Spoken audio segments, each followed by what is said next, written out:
सरपंच जी, हम आपके पास न्याय मांगने आए हैं। हमारे चाचा चाची जमीन हड़पना चाहते हैं और शायद पटवारी से मिलकर फर्जी कागज बनवा रहे हैं। हम अनाथ हैं, इसका मतलब यह नहीं है कि हम बेबस हैं।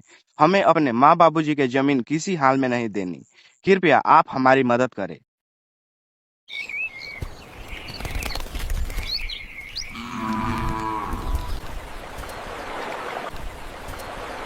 कंचनपुर नाम के एक छोटे से गांव में सुरेश और सीमा दो भाई बहन रहते थे।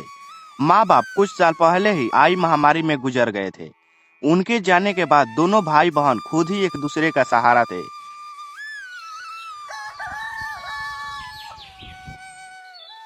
एक दिन सीमा अपने ही मन में झूलती हुई खेत से लौट रही थी। चेहरे पर वही पुरानी मासूम मुस्कान।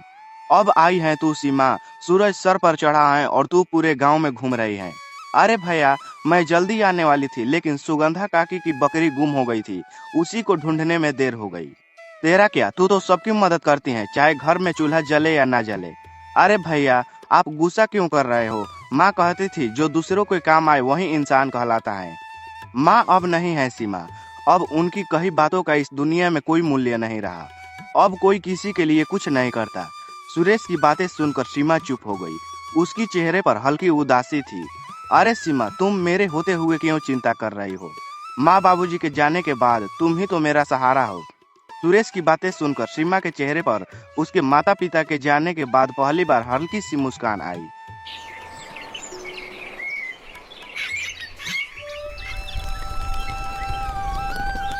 उसी समय सुरेश के चाचा जी हरिपाल, बिमला और उनका बेटा राजू वहां आते हैं। अरे बच्चों, कैसे हो? ठीक तो हो ना? बड़ी मुश्किल से जिंदगी बिता रहे होगे भैया भाभी के जाने के बाद। हम ठीक हैं चाचा जी। अब जो है उसी में हम खुश हैं। खुश, वो भी झोपड़ी में? तुम्हारे हिस्से की जमीन हमारे नाम कर देते तो हम तुम दोनों को अपने यहाँ रहने देते। तुम दोनों बहुत खुश रहते हमारे साथ। हाँ, तुम सही कह रही हो। इनका घर भी पुराना हो चुका है और अब इनकी जमीन भी यूं ही पड़ी है, बर्बाद हो रही है। यह सब सुनकर सुरेश की आंखों में आग सी चमक उठी। हमें किसी की जरूरत नहीं। बाबूजी की जमीन हमारी माँ और बाबूजी की आखिरी निशानी है। उसे हमें यूं नहीं छोड़ेंगे। अरे सुरेश, तुम्हारी जो खेतों में जमीन है वह तो बंजर ही पड़ी है ना। और वैसे भी दुनिया समझदारी से चलती है। और देख लेना, एक दिन रोते हुए आओगे हमारे पास, तब समझ आएगा कि रिश्तेदारों से मुंह मोड़ा नहीं करते। सुरेश और सीमा को यह बात सुनाकर तीनों वहां से निकल गए।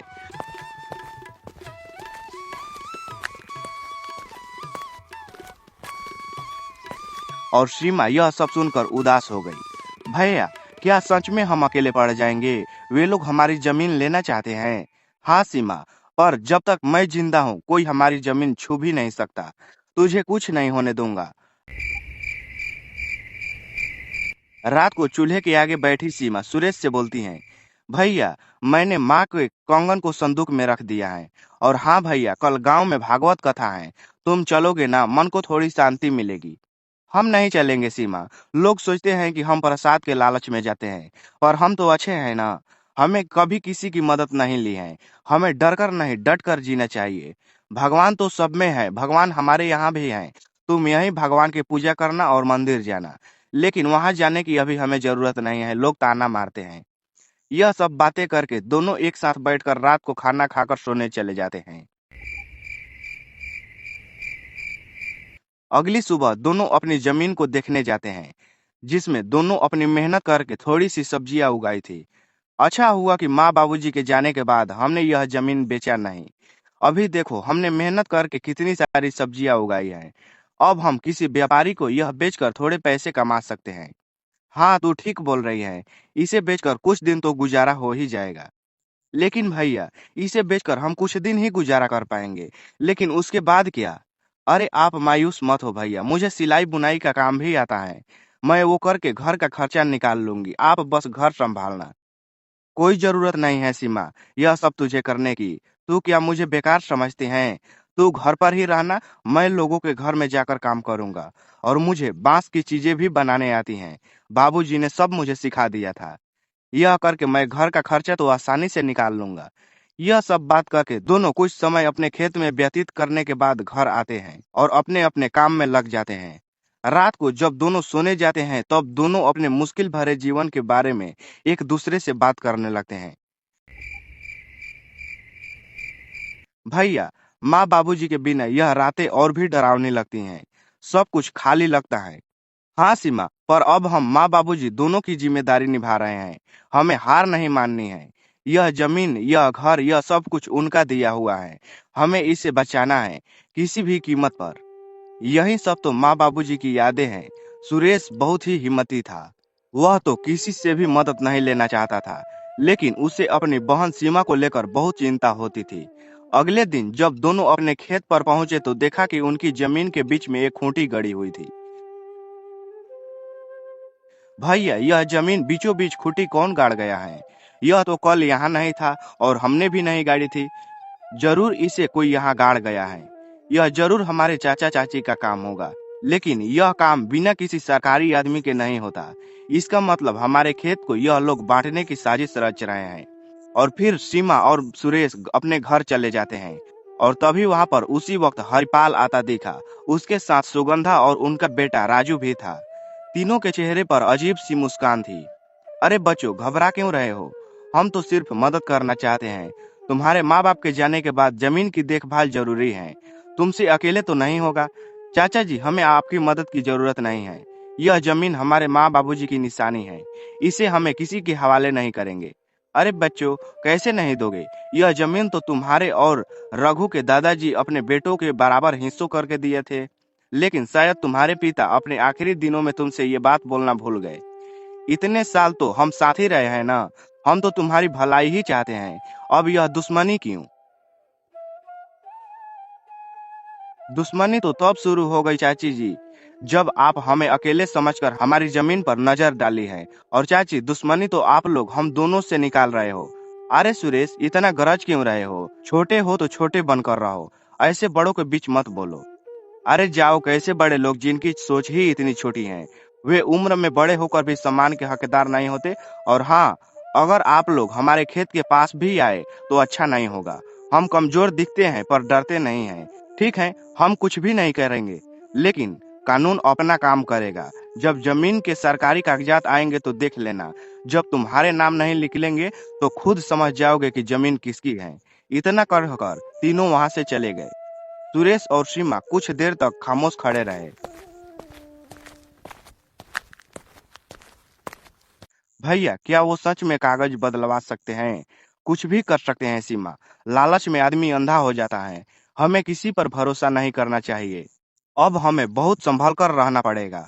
उसी दोपहर दोनों गांव के सरपंच रामदास के पास पहुंचते हैं। चौपाल में कुछ गांव वाले खड़े थे और वहां पहले से ही हरिपाल खड़ा था। सरपंच जी, हम आपके पास न्याय मांगने आए हैं।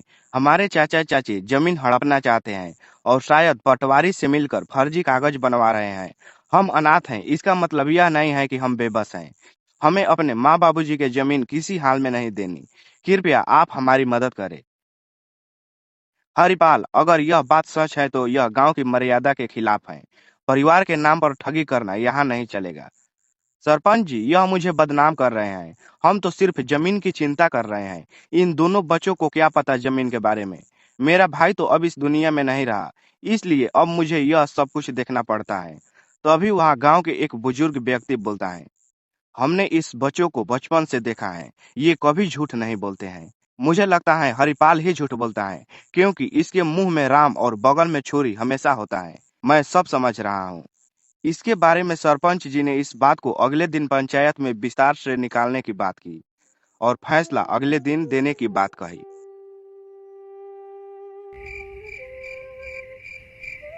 दोनों की आंखों में पहली बार उम्मीद की चमक उठी।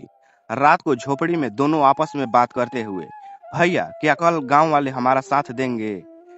गांव वाले देखते हैं क्या होता है। मुझे किसी पर भरोसा नहीं रहा।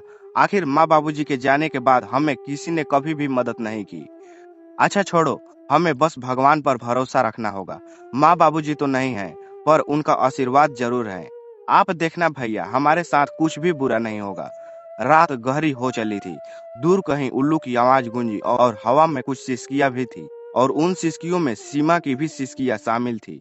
दोनों को चिंता की वजह से नींद भी नहीं आ रही थी। भैया विश्वास ही नहीं होता है ना कि अब हम अकेले हैं। कभी कभी तो ऐसा लगता है कि बाबूजी अचानक आएंगे और मुझे गले लगा लेंगे।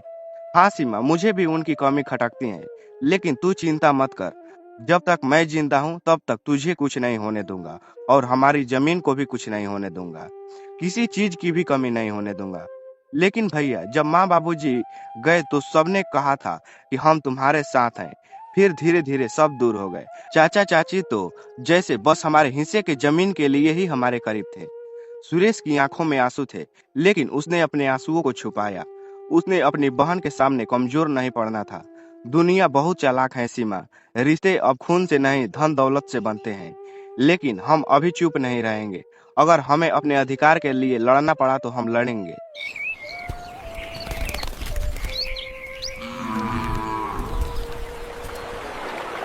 सुबह होते ही गांव में एक अफवाह फैल गई कि हरिपाल अब पंचायत से कहकर जमीन अपने नाम करवाने की तैयारी कर रहा है। गांव की गलियों में लोग कानाफूसी करने लगे। अरे सुन, हरिपाल ने तो कमाल कर दिया। अपने ही भाई के बच्चे को बेघर करना चाहता है। हाँ मीना, कैसा रिश्तेदार है, अपने ही भाई के बच्चों को बेघर करने पर तुला हुआ है। इन बातों की भनक सुरेश को लगी। वो सीधे सरपंच जी के वहां पहुंचा। सरपंच जी, हमें आपसे इंसाफ चाहिए। मेरे माँ बाबूजी के जमीन पर मेरे चाचा जबरदस्ती दवा कर रहे हैं और आप लोग भी उनका साथ दे रहे हैं। मुझे सब पता चल रहा है। मुझे आपसे यह उम्मीद नहीं थी। हम ऐसे चुप नहीं रहेंगे। सरपंच जी, ऐसे कैसे कोई हमारी जमीन हड़प लेगा? तभी वहां पर हरिपाल बोलता है, सरपंच जी, हम तो बस इनकी भलाई चाहते हैं, लेकिन भाई के मौत के बाद हमें हमें ही इन्हें पाला है। आप तो यह सब अच्छे से जानते हैं। अब यह जब बड़े हो गए हैं तो हमें बदनाम कर रहे हैं। जरा सोचिए, क्या यही इंसानियत है? सुरेश बेटा, तुम्हारे चाचा जी तो ठीक कह रहे हैं। तुम लोग तो एक ही परिवार के हो, फिर भी परिवार के बीच झगड़ा क्यों? वैसे भी सरकारी कागजात के हिसाब से तुम्हारी जमीन में इनका भी हक है। ऐसे कैसे सरपंच जी? यह लोग तो हमारी मजबूरी का देखकर फायदा उठा रहे हैं। यह कोई परिवार नहीं है, बस यह जमीन के लालच में परिवार होने का दिखावा कर रहे हैं। यह सब बात चल ही रहे थे कि वहां पर पटवारी बोलता है, मूंगीलाल की जमीन कानूनी तौर पर उनकी नहीं है, बल्कि उनके भाई हरिपाल का भी हिस्सा है। और अब मूंगीलाल नहीं रहा तो उनके बेटे सुरेश देगा। ऐसे कैसे तुम लोग कागजात के बारे में बोल रहे हो? लेकिन क्या सबूत है कि हमारी जमीन में हमारे चाचा का भी हिस्सेदार है? हाँ सुरेश बेटा, बात तो तुम सही कह रहे हो। सुनो पंचायत वालों, अब फैसला इंसानियत के नाते सुना रहा हूँ। हरिपाल के पास उनका धन और साथ में परिवार भी है, और सुरेश के पास ना तो धन है और ना ही पूरा परिवार। सुरेश अपना घर का खर्चा चलाने के लिए पिता के छोड़े गए जमीन के हिस्से में खेती करता है और अपना पेट भरता है।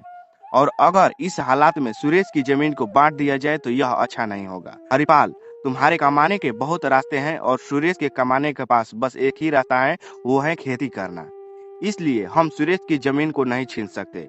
और सुनो हरिपाल, अब कभी भी सुरेश की जमीन की तरफ आंख भी उठा के देखा तो यह पंचायत के लिए ठीक नहीं होगा। इस तरह सरपंच जी ने फैसला सुनाया और इस तरह सुरेश को इंसाफ मिला।